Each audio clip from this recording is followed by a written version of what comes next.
My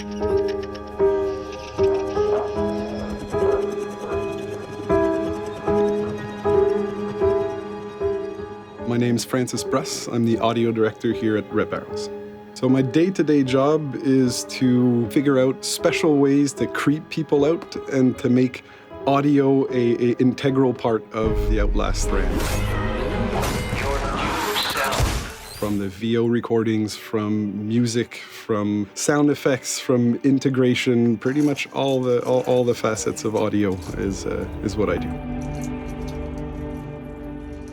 Having a new composer for the game is a huge, huge part of Outlast Trials. That's something that we're so excited about because the whole goal of having Tom as a composer is using his ability to tie everything together into one unit of a game. Tom has an amazing background in video games. I can't list half of the game that he's worked on. He gives master classes to other composers. So for him, he was just incredibly motivated to be part of Outlast Party. Hi, I'm Tom Salta, and I'm the composer for the original score to Outlast Trials. Working with Red Barrels was really a fun and unique experience for me, and working with Francis was just incredible. What I really like about it's also challenging but fun at the same time, is that I came on a bit earlier than I normally do. On a lot of these kind of big AAA games, whether it was Battlegrounds or Ghost Recon, Halo stuff, I usually come on right at the end. Things happen fast. With Outlast Trials, it's different. It was earlier in the development stage, and it's giving me a chance to see it come to life and maybe contribute ideas that can affect the mechanism of the game itself, which is like, this is amazing, because it's like, I'm like a kid in a candy store.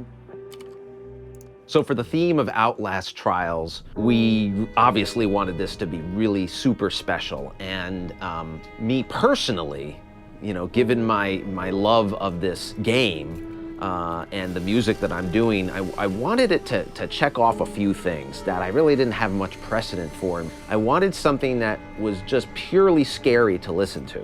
I wanted also something that had some melody to it, something that was memorable but also with a melody, and something that was simple enough that you could just play it on a piano.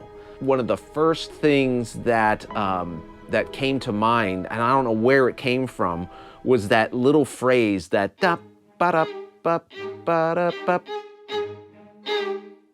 That was like, wow, okay, that feels right. Finding that simple idea that you immediately know it's Outlast Trials and it immediately scares you. And then seeing that come to life when we developed the theme and then brought in the full orchestra, I mean, that was like, yes, it's alive.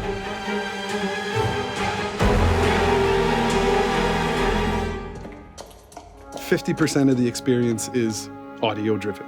It is the immersion factor that will pull the player in, that'll keep the player within the world, and it'll keep that tension. Those build-ups or really releases down to zero, that I think the audio is the main factor in that, and that's how we keep the player stuck in the game, in the world with us. That's going to be the challenge, and I think we're up to it. We're up to it.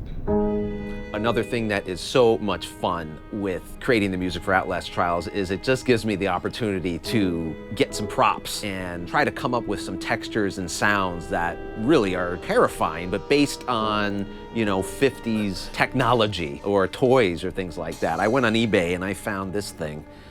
I mean, an innocent plaything can be very terrifying. My kids get scared when I show this to them. I think they've seen too many horror movies, but what's scary about this? Woo, apparently a lot. Taking those things and using them to create scary sounds, textures, and music. I mean, come on. I'm getting paid for this?